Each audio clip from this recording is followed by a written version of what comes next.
Polymerase chain reaction, PCR, allows the selective amplification of a short DNA sequence.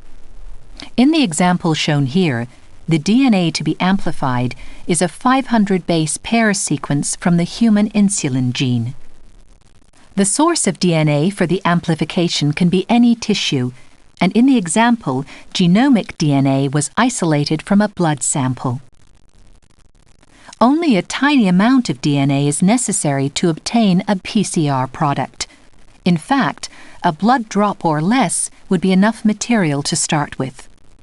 The DNA sequence flanking the target sequence, in this case a region of the insulin gene, needs to be known in advance so a set of complementary DNA primers can be designed. Primers are short synthetic DNA sequences of about 20 bases long that can specifically hybridize to a unique complementary DNA sequence.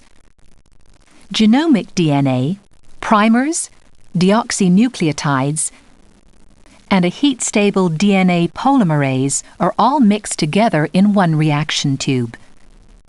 The reaction takes place in a thermocycler, an apparatus that allows you to precisely heat and cool the reaction.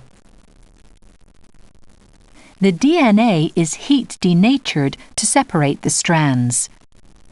By cooling the mixture, the primers are then allowed to specifically bind to their complementary sequence in the genomic DNA. Once the primers bind, the DNA polymerase generates the first copy for each strand of the insulin gene fragment. The polymerase products are then heat denatured to allow a new set of primers to bind. The DNA polymerase now generates 2 more copies of each strand. After 30 cycles of denaturing and polymerase reaction, about 10 to the 9 new copies of the gene are generated. This is enough material to do further analysis on the gene.